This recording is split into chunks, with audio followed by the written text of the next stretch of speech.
Bismillahirrahmanirrahim. Assalamualaikum warahmatullahi wabarakatuh. Segala puji bagi Allah Subhanahu wa Ta'ala, atas limpahan karunia-Nya, masih mengizinkan pena TRS nulis di tengah riuh opini publik.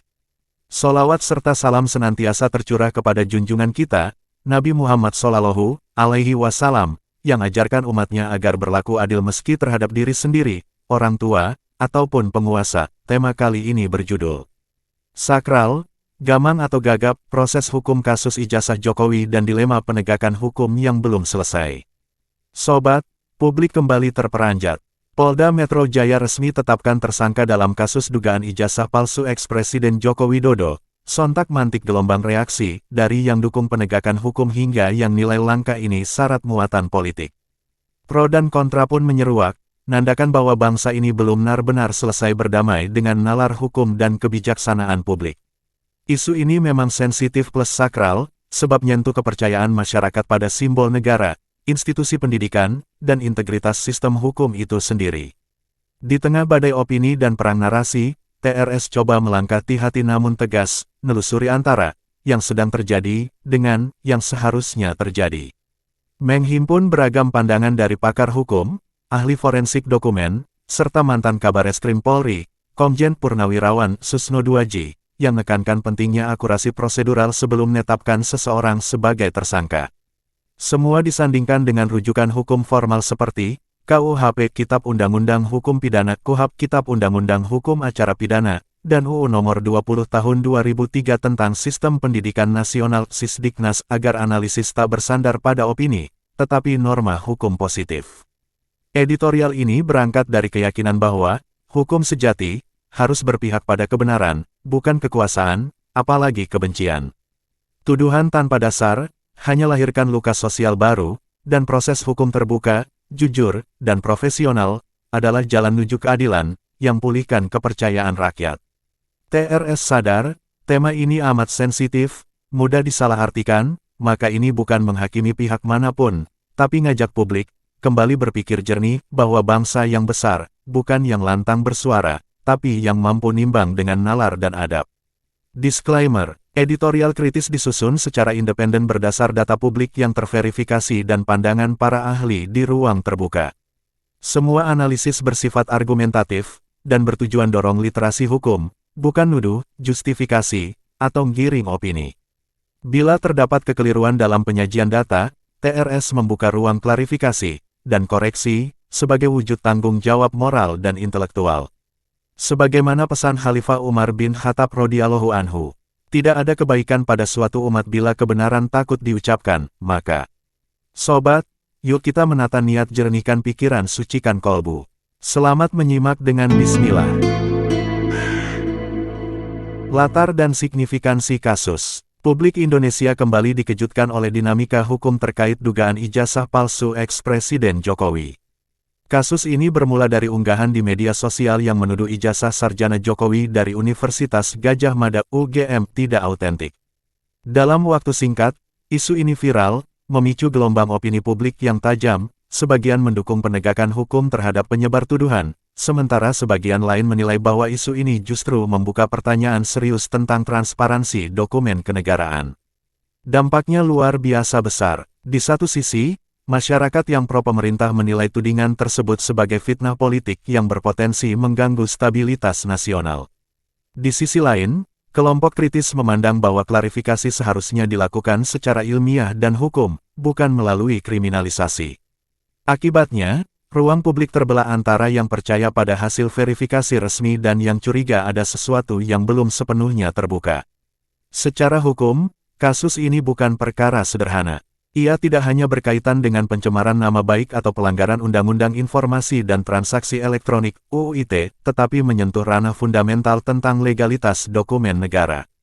Ijazah bukan sekadar kertas administrasi, ia adalah produk hukum yang diterbitkan oleh pejabat tata usaha negara (TUN), dalam hal ini Universitas Gadjah Mada sebagai lembaga pendidikan tinggi negeri yang berada di bawah sistem administrasi negara. Titik persoalan utama muncul ketika Polda Metro Jaya menetapkan beberapa orang, termasuk Roy Suryo dan rekan-rekannya RRT CES sebagai tersangka. Penetapan ini menimbulkan polemik baru karena dianggap terburu-buru, tanpa adanya pembuktian yuridis terhadap objek utama perkara, yakni keaslian ijazah Jokowi itu sendiri. Beberapa pihak mempertanyakan, bagaimana mungkin seseorang ditetapkan sebagai penyebar hoaks jika fakta yang diduga sebagai kebohongan belum diuji secara hukum. Situasi ini menjadikan perkara ijazah bukan lagi sekadar urusan personal atau politik, melainkan menjadi ujian kredibilitas sistem hukum nasional. Apakah hukum benar-benar dijalankan secara prosedural dan objektif, ataukah hanya dijadikan alat untuk membungkam perbedaan pendapat di ruang digital? 2. Objek perkara dan titik kunci pembuktian. Objek utama dari perkara ini adalah ijazah sarjana milik Presiden Jokowi, yang diterbitkan oleh Universitas Gadjah Mada.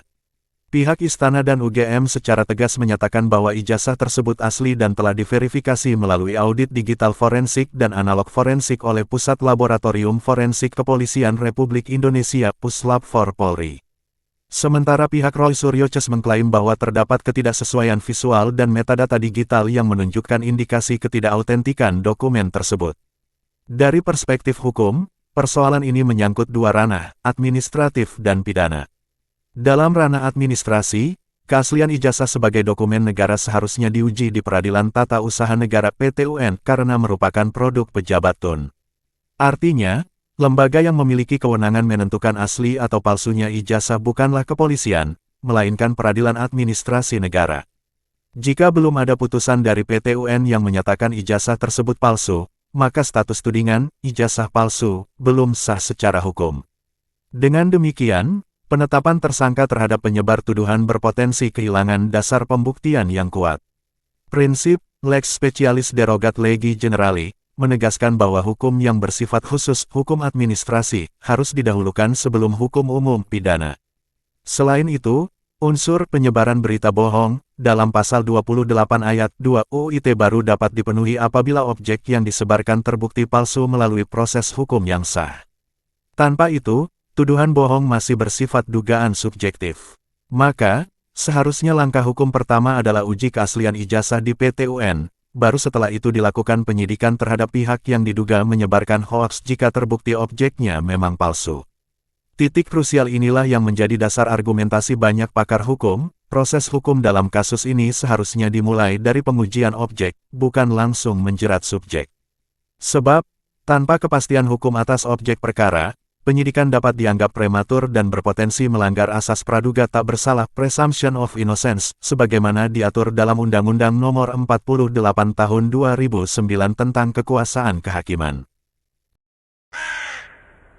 3. Perspektif hukum yang seharusnya. Pandangan hukum Nurut Komjen Pol Purnawirawan, Der. Susno 2J, SH.M., jadi salah satu sorotan penting dalam perdebatan publik. Sebagai mantan Kabareskrim Polri, beliau menilai bahwa langkah penyidik dalam menetapkan RRTCS sebagai tersangka berpotensi prematur karena objek utama perkara, yaitu keaslian ijazah, belum diputuskan oleh lembaga yang berwenang secara hukum, yaitu PT-UN. Penegakan hukum harus berpegang pada asas kewenangan competent authority. Polri tak punya kewenangan untuk nyatakan suatu dokumen negara asli atau palsu, karena dokumen tersebut diterbitkan oleh pejabat tata usaha negara (TUN). Jadi, langkah pertama seharusnya dilakukan bukan penetapan tersangka, tapi uji keaslian dokumen, melalui PT-UN. Baru setelah ada putusan hukum yang inkrah, dari PT-UN, penyidik dapat lanjutkan perkara ke ranah pidana, jika ditemukan unsur pelanggaran hukum. Susno nyoroti ketidakimbangan antara kuantitas dan kualitas alat bukti yang digunakan. Meski penyidik klaim telah mengumpulkan 723 barang bukti, 130 saksi, dan 22 ahli, semua itu tak semerta buktikan kebenaran material. Jika belum diuji di forum hukum yang tepat, alat bukti sebanyak apapun tak sah secara substantif, jika tak dihadapkan pada proses pembuktian yuridis yang memiliki legitimasi formal. Di sisi prosedural, penetapan tersangka seharusnya dilakukan setelah melalui 3 tahap penting. 1. Uji objek ijazah dilakukan di PT-UN, untuk pastikan status hukum dokumen. 2. Uji akibat hukum, menilai apakah tuduhan atau info yang beredar terbukti palsu dan merugikan.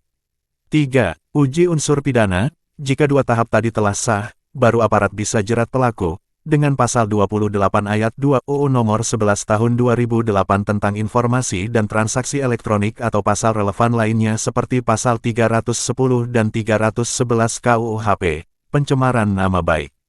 Tanpa tahapan tersebut, penetapan tersangka dapat dikategorikan sebagai pelanggaran atas asas due process of law, proses hukum yang adil dan transparan, sejalan prinsip nullum crimen sine lege, bahwa tak ada perbuatan yang dapat dipidana tanpa dasar hukum yang jelas dan sah. Penggunaan pasal berlapis terhadap tersangka, mulai dari UU ITE, KUHP, hingga UU Nomor 1 Tahun 1946 tentang Peraturan Hukum Pidana, harusnya tak dilakukan secara berlebihan, overlapping charges. Karena jika tiap pasal diterapkan tanpa pertimbangan asas proporsionalitas, maka hukum berpotensi jadi alat penekan politik, bukan instrumen keadilan. Sebagai solusi, SUS mendorong agar perkara ini kembalikan ke jalur hukum yang benar, mulai dari uji keaslian ijazah di PT UN. Kebenaran hukum tak bisa ditegakkan dengan terburu-buru, karena tiap proses harus dilakukan dengan hati-hatian, integritas, dan kejujuran akademik, serta hukum. Sebab, jika penegakan hukum abaikan asas prosedur, maka bukan keadilan yang ditegakkan, tapi kekuasaan, bahwa hukum yang sejati tak berdiri di bawah yang bayang siapapun, tapi di atas kebenaran itu sendiri. 4. Perspektif pakar dan pengamat hukum. Selain pandangan mantan Kabareskrim Polri, Komisaris Jenderal Polisi Purnawirawan, Susno Duaji, sejumlah pakar hukum dan pengamat independen turut berikan analisis yang perkaya spektrum pemahaman publik terhadap kasus dugaan ijazah palsu Jokowi. Mereka tidak hanya nelaah dari aspek pidana, tetapi juga sudut administrasi negara, kebebasan berekspresi, digital forensik, hingga etika penegakan hukum. Perspektif komplementer ini penting, agar penilaian publik tak terjebak satu narasi, tapi lebih utuh tentang dilema yang dihadapi aparat. 1. Prof. Romli Atmasasmita, Guru Besar Hukum Pidana, nekankan asas due process of law, dan presumption of innocence sebagai fondasi keadilan. Penetapan tersangka, tanpa memastikan status hukum objek ijazah akan jadi titik lemah serius. Romli ingatkan bahwa, hukum pidana adalah ultimum remedium, solusi terakhir, setelah semua mekanisme administrasi diselesaikan. Jika prosedur khusus uji keaslian ijazah di PT UN tak ditempuh, maka posisi Polri rentan digugat pra-peradilan. 2. Reflai Harun, pakar hukum tata negara soroti dimensi demokrasi dan kebebasan publik. Baginya, kritik pada pejabat negara adalah bagian dari hak konstitusional warga. Yang harus dibedakan adalah kritik berdasar dugaan dan kritik kategori fitnah.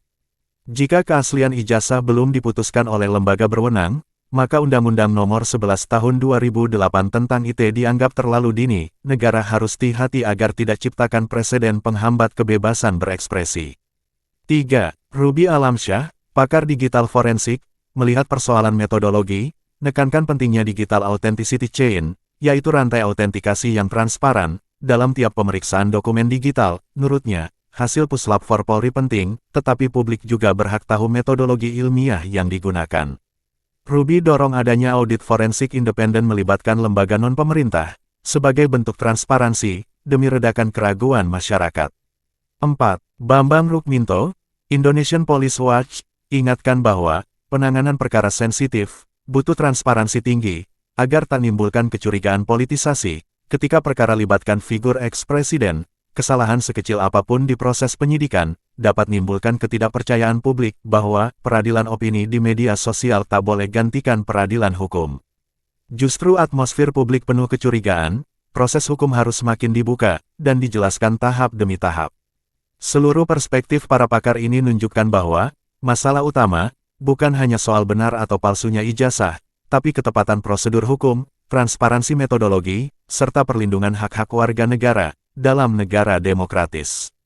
Jika perkara ditangani tanpa disiplin asas hukum, maka risikonya bukan cuma kesalahan prosedural, tapi kepercayaan publik pada institusi penegak hukum.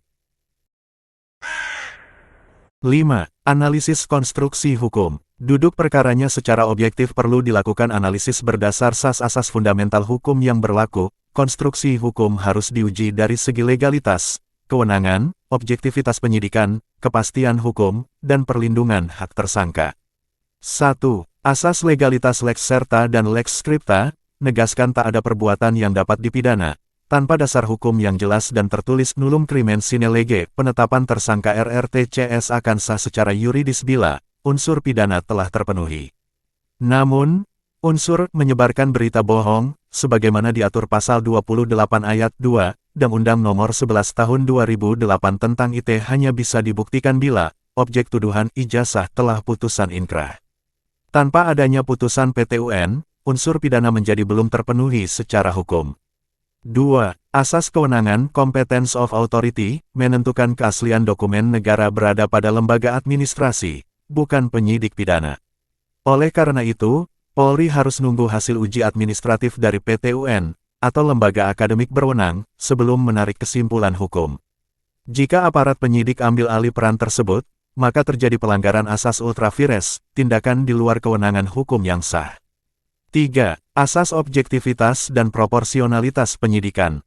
Yang sehat harus utamakan keseimbangan antara kuantitas bukti dan kualitas pembuktian. Pengumpulan 723 barang bukti, 130 saksi, dan 22 ahli tidak otomatis buktikan kebenaran material, tanpa korelasi dan verifikasi lintas lembaga. Prinsip objektivitas juga nuntut agar penyidik, tidak hanya dengarkan versi satu pihak, tapi beri ruang bagi pembuktian ilmiah yang adil. 4. Asas kepastian hukum dan perlindungan hak tersangka. Tiap warga negara berhak atas proses hukum yang adil, fair trial, dan perlindungan dari kriminalisasi. Mekanisme pra-peradilan sebagaimana diatur dalam KUHP, menjadi instrumen penting untuk menguji sah atau tidaknya penetapan tersangka. Jika objek belum dipastikan status hukumnya, maka penyidikan berpotensi melanggar asas presumption of innocence, praduga tak bersalah sebagaimana dijamin oleh Undang-Undang Nomor 48 Tahun 2009 tentang Kekuasaan Kehakiman. 5. Asas proporsionalitas pasal overlapping charges. Penggunaan pasal berlapis, mulai dari UU ITE, pasal 310 dan 311 KUHP, hingga pasal 14 dan 15 Undang-Undang Nomor 1 Tahun 1946 tentang Peraturan Hukum Pidana, bisa menimbulkan overcriminalization. Padahal hukum pidana seharusnya menjadi jalan terakhir, ultimum remedium, bukan instrumen penekan. Dari konstruksi hukum tampak bahwa, inti persoalan bukan pada banyaknya bukti, tetapi pada ketepatan mekanisme hukum. Jika asas legalitas, kewenangan, dan objektivitas diabaikan, maka hukum kehilangan wajah keadilannya.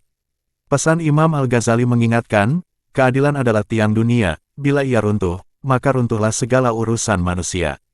Keadilan sejati hanya akan tegak bila hukum ditegakkan dengan ilmu, kesabaran, dan keberanian memihak pada kebenaran, bukan pada kekuasaan.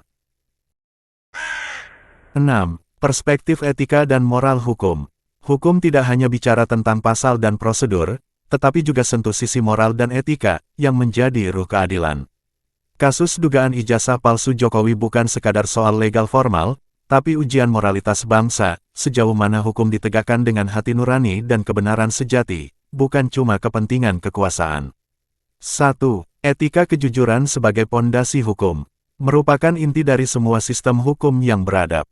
Dalam konteks keaslian ijazah, jadi simbol kejujuran akademik, integritas personal, sekaligus kehormatan institusional. Rasulullah bersabda, tanda orang munafik ada 3, jika berbicara ia berdusta, jika berjanji ia ingkar, jika dipercaya ia khianat, Ruwahul Bukhari Muslim.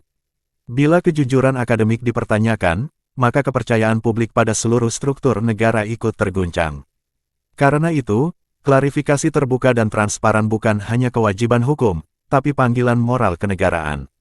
2. Etika keadilan dan keteladanan pemimpin, dituntut jadi teladan dalam menjaga keadilan. Dalam An-Nisa ayat 58, Allah berfirman, sesungguhnya Allah nyuruh kamu nyampaikan amanat kepada yang berhak menerimanya dan apabila kamu menetapkan hukum di antara manusia hendaklah kamu menetapkannya dengan adil. Keadilan di sini tidak hanya berarti bagi sama rata, tapi negakkan kebenaran meski terhadap diri sendiri. Bila aparat negara condong bela satu pihak sebelum fakta hukum lengkap, maka yang runtuh bukan hanya kredibilitas lembaga hukum, tetapi moral negara itu sendiri. 3. Etika profesionalisme aparat hukum, wajib bekerja dengan integritas dan hati. Dalam Al-Maidah ayat 8, Allah ingatkan, janganlah kebencianmu terhadap suatu kaum mendorongmu untuk berlaku tak adil. Berlaku adillah, karena adil itu lebih dekat kepada takwa.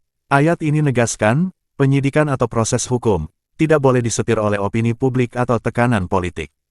Profesionalisme menuntut netralitas, keakuratan, dan kesabaran dalam menilai setiap bukti, tanpa emosi dan tanpa rasa takut. 4. Etika sosial dan keteladanan publik. Semakin terpolarisasi, etika publik menjadi fondasi penyatu. Jika kebenaran ditutupi demi kenyamanan politik, masyarakat akan kehilangan arah moral. Sebaliknya, jika kebenaran ditegakkan dengan cara yang etis dan terbuka, bangsa ini akan belajar bahwa keadilan bukan sekadar kemenangan hukum, tapi kemenangan nurani. Moral hukum sejati ajarkan bahwa kejujuran dan keadilan tidak bisa dipisahkan. Sebab hukum tanpa etika hanyalah kekuasaan legal, sedangkan etika tanpa hukum hanya idealisme tanpa arah.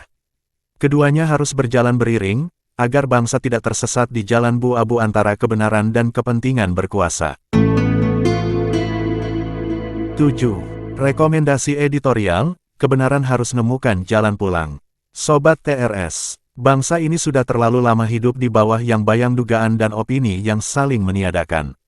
Kasus ijazah Jokowi jadi cermin besar, betapa hukum, politik, dan persepsi publik bisa berkelindan jadi labirin menyesatkan. Kini waktunya kembali ke rel, bukan sekadar mencari siapa benar dan siapa salah, tapi bagaimana kebenaran hukum, nemukan jalannya sendiri tanpa dituntun oleh kepentingan. 1. Segera ajukan uji keaslian ijazah ke Peradilan Tata Usaha Negara. Langkah ini adalah pintu utama menuju kepastian.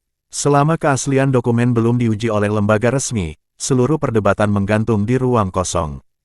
Hanya keputusan PT UN yang dapat tegaskan, apakah tudingan itu sah atau batal demi hukum. Di titik ini, negara diuji, berani tegakkan prosedur hukum, atau terus biarkan wacana liar giring arah sejarah. 2. Hentikan kriminalisasi opini, sebelum status objek perkara berkekuatan hukum tetap. Kritik, penelitian digital, atau analisis publik bukan kejahatan. Jika belum ada putusan sah atas objek perkara, menjeratnya dengan pasal pencemaran nama baik atau UU ITE justru mengkhianati asas keadilan itu sendiri. Hukum semestinya jadi pelindung, bukan cambuk yang nakut-nakuti akal sehat bangsa. 3. Dorong transparansi prosedural Polri. Polri tidak boleh jadi subjek perdebatan, tapi pelita yang nuntun keluar dari kabut. Transparansi penyidikan, dari penetapan tersangka, metodologi forensik, hingga logika hukum, adalah bentuk penghormatan terhadap keadilan publik. Semakin terang prosesnya, semakin tenang hati rakyatnya. 4. Bangun sistem autentikasi dokumen digital nasional. Pemerintah dan perguruan tinggi harus bersinergi bangun pangkalan data dokumen pendidikan yang terverifikasi publik. Dengan sistem digital yang transparan, ijazah bukan lagi sekadar selembar kertas, tapi simbol integritas yang tak bisa digugat oleh hoaks dan kepentingan sesaat. 5. Media massa wajib melihara keseimbangan dan etika narasi. Media adalah pena yang bisa menulis sejarah, atau menoreh luka. Pemberitaan yang adil dan berimbang, adalah sumbangan terbesar bagi keadaban bangsa. Media harus menjadi ruang refleksi, bukan arena pertempuran opini yang mecah umat. Pada akhirnya, kasus ini bukan tentang selembar ijazah, tapi seberapa tulus kita begakkan hukum tanpa takut kehilangan gengsi. Bila keadilan benar-benar dijalankan, ia tak butuh pembela. Ia akan berdiri sendiri, tegak, bening, dan nyinari semua pihak tanpa pandang bulu. Pesan Sayyidina Ali bin Abi Thalib radhiyallahu anhu, kebenaran tidak akan runtuh hanya karena manusia berpaling darinya, yang runtuh adalah mereka yang menolak menegakkannya. 8. Penutup argumentatif, bayangan politik versus cahaya keadilan. Kasus ijazah Jokowi sejatinya telah melampaui sekadar sengketa administratif. Ia telah menjelma jadi cermin besar yang mantulkan wajah hukum Indonesia hari ini. Apakah kita masih berjalan di atas prinsip keadilan, atau tersesat dalam rimba kepentingan politik yang butakan nurani? Disinilah integritas hukum bangsa sedang diuji, bukan dengan tak-kata, tetapi sikap dan keberanian regakkan prosedur yang benar. Keadilan sejati tidak lahir dari opini mayoritas, tetapi keberanian negakkan asas due process of law, proses hukum yang adil. Jika aparat penegak hukum, peradilan, dan pemerintah mampu jaga independensinya dari tekanan politik, maupun tekanan publik, maka kebenaran akan menemukan bentuknya sendiri. Namun jika logika politik dan kekuasaan dibiarkan nunggangi logika hukum, maka bangsa ini akan terus bertikai, melawan bayangan yang diciptakannya sendiri, ironi dalam negara hukum yang seharusnya berdiri di atas kepastian, bukan prasangka. Editorial ini tidak hendak mihak siapapun, sebab keadilan bukan tentang keberpihakan, tapi tentang keseimbangan antara hak dan kewajiban. Kita tak sedang nyoal sosok mantan presiden yang dituding ijazahnya palsu, tapi menyoal bagaimana negara perlakukan hukum sebagai rumah bersama, yang tak boleh retak oleh kekuasaan ataupun kepentingan sesaat. Bangsa ini butuh satu langkah berani, menempatkan kebenaran hukum, di atas segala tafsir politik. Sebab, ketika hukum kembali tegak, polarisasi akan mereda, rasa percaya rakyat akan pulih, dan sejarah akan nulis bahwa, di tengah badai fitnah, Indonesia masih punya nurani negakkan moralitas hukum.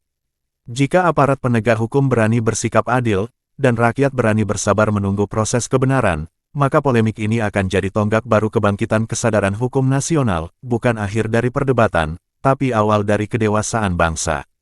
Firman Allah SWT dalam An-Nahl ayat 90. Sesungguhnya Allah menyuruh kamu berlaku adil dan berbuat kebajikan. Karena pada akhirnya, hanya dengan keadilan yang ditegakkan tanpa pandang bulu, bangsa ini dapat berdiri kokoh, bukan di bawah yang bayang, tetapi dalam cahaya kebenaran, yang menyinari semua pihak.